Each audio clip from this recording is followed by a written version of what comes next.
friends, and welcome to a new Happy Learning video. Take a look at this lifeline. As you can see, history is divided into 5 main stages. Today, we're going to learn all about the Ancient Age. The Ancient Age begins in 400 before Christ, when writing was created, and ends with the fall of the Western Roman Empire in 476 after Christ. During this period, the first civilizations emerged and developed. Mesopotamia being the first city-state, Egypt with its pharaohs and pyramids, Greece with its wise philosophers and the Olympics, and Rome with its strong gladiators and great empire. The main characteristics of the Ancient Age are the following. In ancient ages, urban life began to develop, causing cities to grow, and the number of inhabitants they had increased. In these cities, political power was in the hands of kings, emperors, and pharaohs. These positions were those with the highest authority. The population was divided into free men and slaves. The free men enjoyed many rights and owned the land and also the slaves. The slaves were usually prisoners of war or the children of slaves. They had no rights and always were made to do the hardest tasks. During the Ancient Age, wars were continuous, so the military were drilled on values, routine, and discipline, as well as perfecting their physical strength and aim. Trade between cities became more and more important and allowed for a great culture exchange between them.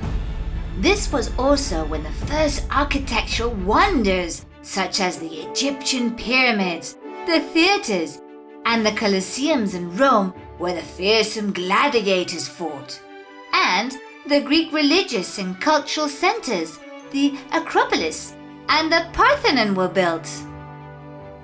The truth is that it is impressive to see what the men in the ancient ages have accomplished.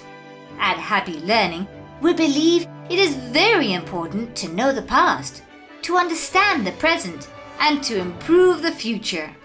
Above all, it is very important to know the mistakes of the past and learn from them so as not to make them again. Great! You've completed the video. Now continue the route with the reading card, the video game, and the activity.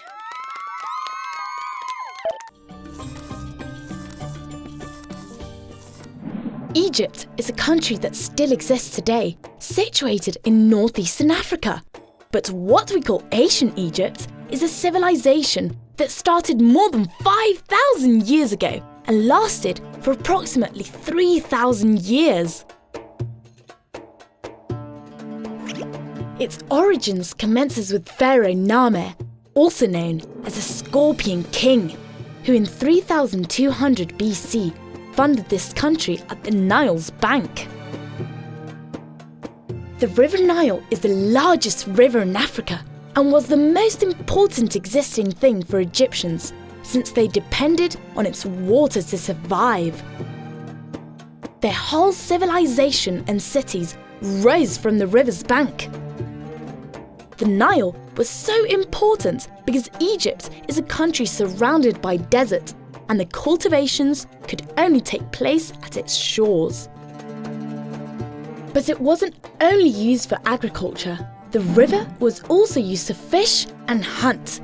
They also used it as a great road to transport goods or large stone blocks used for their constructions. All of this was why the Nile was considered to be a god. Actually, ancient Egyptians had hundreds of gods. Some had a human's body and an animal's head, like goddess Bastet, who had a lion's head. or god Anubis, and his jackal head. But the most important of all was Ra, god of sun, who had a falcon's head. The pharaohs were ancient Egypt's kings. There were many pharaohs over 3,000 years, but the most famous one was Tutankhamun. Ancient Egyptians believed in life after death, and therefore they were buried with their belongings, furniture, vases, clothes, and even food. They believed that this way these things could be used in the next life. As pharaohs had the greatest power, they wanted to have the best tombs, and they got them. These tremendous pyramids were built for pharaohs' tombs. Inside them, there are many tunnels, chambers, and secret passageways. When they died, pharaohs and some noblemen's bodies were mummified to preserve their bodies after death. These are the famous mummies. Mummies were placed in a sarcophagus, luxurious coffins that were covered in beautiful drawings and hieroglyphics. Hieroglyphics were the mysterious Egyptian writings.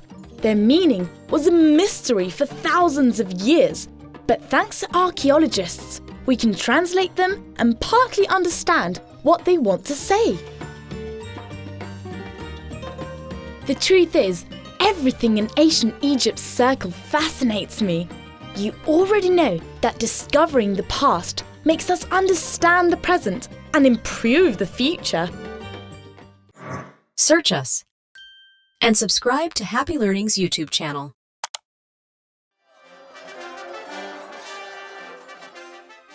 Legend has it that Rome was founded by Romulus and Remus, two brothers who had been raised by a wolf.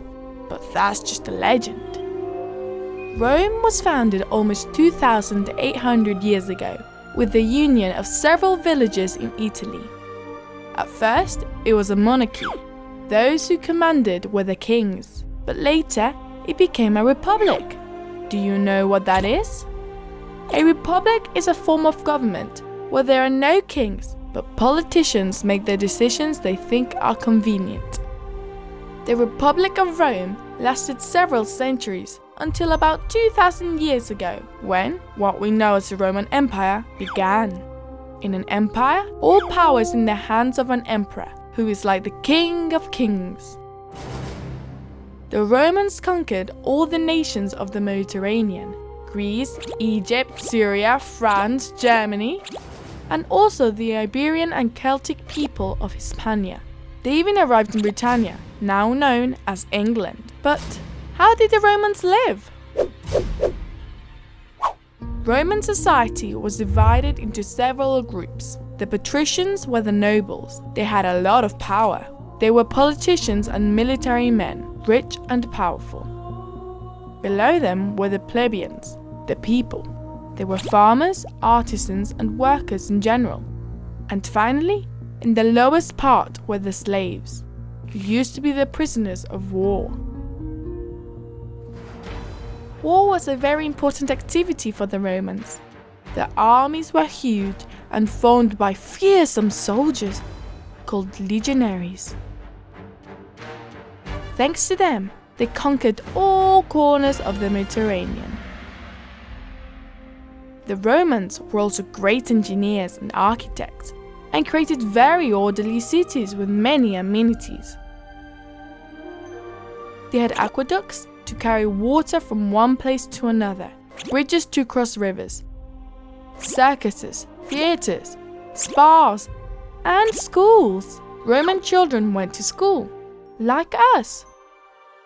They also built roads, and this made it a lot easier to get from one side of the empire to the other.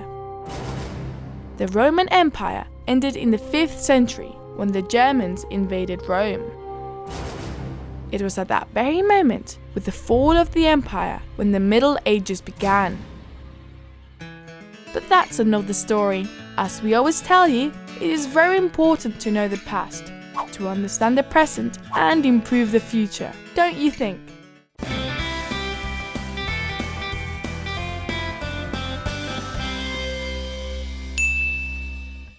Today, we're going to travel to ancient Greece.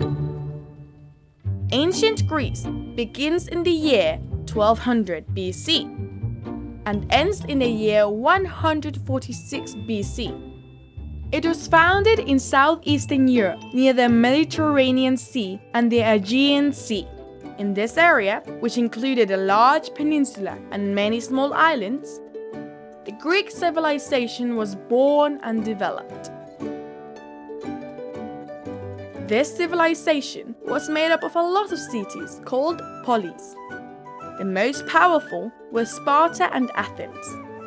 Each polis governed itself and was independent of the rest, although many times war was declared on each other, and sometimes they even allied with one other polis to go against the third. In ancient Greece, women, slaves, and foreigners were not considered free citizens. Only the men born in the polis were free citizens, and only they could debate about laws, norms, and everything that was important for the city.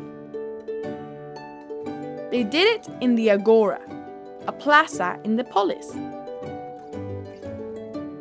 Decisions were made by voting, and that is why it is said that the ancient Greeks were the inventors of democracy, the system of government that we currently have in most countries.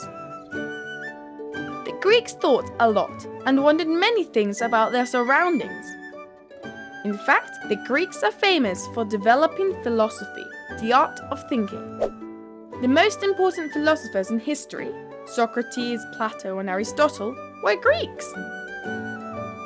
Because of their political system and philosophers, it is said that the Greeks created the first intellectual civilization. For them, intelligence and knowledge were very important, and that is why they dominated the Mediterranean for centuries. They loved theatre and sports competitions. Do you know that they created the Olympics? Yes, very similar to the Olympics we have now. Surely you've seen them on TV, right? The ancient Greeks were polytheists. They believed in many gods. Greek mythology is full of mysterious stories and legends. The most powerful god was Zeus, lord of lightning, and next to him there were many others like Poseidon, the god of the seas. In Greek mythology, there were also heroes like Hercules and Achilles, and strange beings like minotaurs and mermaids. As you have learned, in ancient Greece, important things were created that we continue to use today, such as democracy, politics, philosophy, theatre, and the Olympics. As we always say, it is fundamental to know the past in order to understand the present and improve the future. Great! You've completed the video.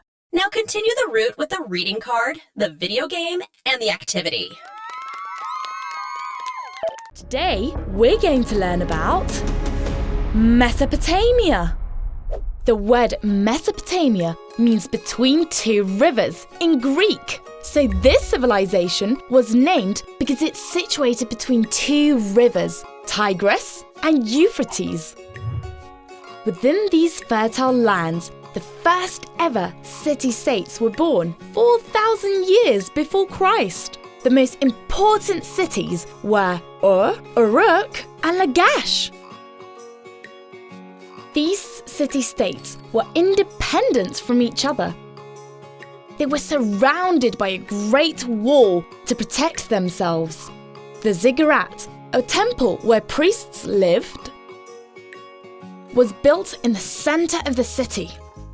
Here, they controlled trade, agriculture, and taxes. The supreme priest had the city's political and religious power. Agricultural fields spread across these cities, which were traversed by irrigation channels that used the river's water to water cultivations and animals would drink. Most of the city's citizens were farmers and shepherds, but there were also artisans that sold their own products at markets. Because of their well-being, both cities began to grow, but so did the conflicts between them due to the control of land. These battles arose military leaders that little by little turned into monarchs, into kings. Between the years 3000 and 1000 BC, Mesopotamian lands were conquered by various towns or cities. The first one was the Akkadian Empire, then the Babylonian Empire, followed by the Assyrian Empire, and finally the Persian Empire. So, we've got to know part of Mesopotamia's history, but do you know why it has been such an important civilization for humanity? Well, there are many reasons, but the first one is because Mesopotamia was where around 3500 BC the first written language was found. At first, it was composed by simple drawings called pictograms. Look at these examples.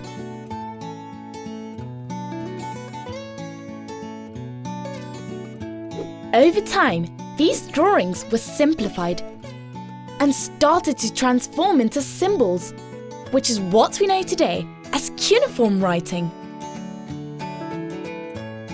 As you can see, this writing was made with a wooden punch over clay boards. Another great contribution Mesopotamia made was its art. They created the ark and vault that helped them construct magnificent temples and palaces. To decorate the walls and doors within these temples and palaces, they used paintings like this one, where the king Ashurbanipal is hunting lions. By the way, before we say goodbye, do you know what country Mesopotamia is today? Well, it's Iraq. You can see it here.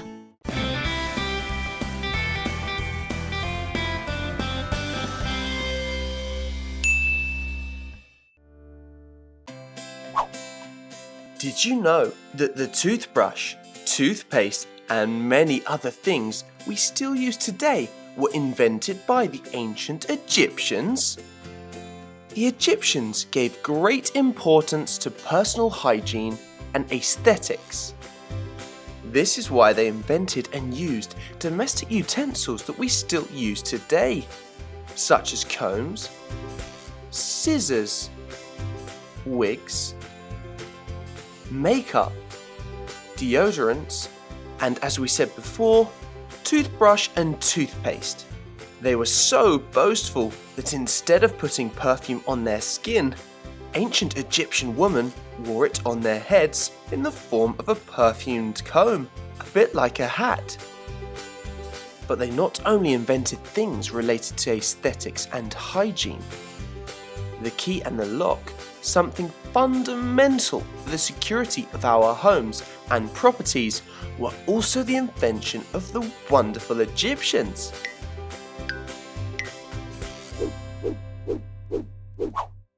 Did you know that they loved their pets so much that when they died, they mummified them? Dogs and cats were the most common pets in ancient Egypt. The Egyptians loved their pets so much that, according to Herodotus, a Greek historian, when their most beloved pets died, the Egyptians shaved all their hair, including their eyebrows and heads. Such was the love they felt for their pets that in some cases they mummified them and put them in their own tombs. Now this really is loving till death.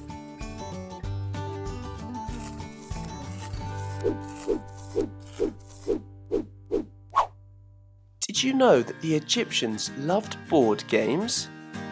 After their daily chores, the Egyptians would relax by playing board games. According to historians, the most popular was a game called Senet, which was played on a board similar to chess. There are paintings depicting Queen Nefertiti playing Senet and in the tombs of some pharaohs, such as Tutankhamun, this board game has been found. It appears that the ancient Egyptians were not only proud people, but also very playful. Bye, friends! Search us and subscribe to Happy Learning's YouTube channel.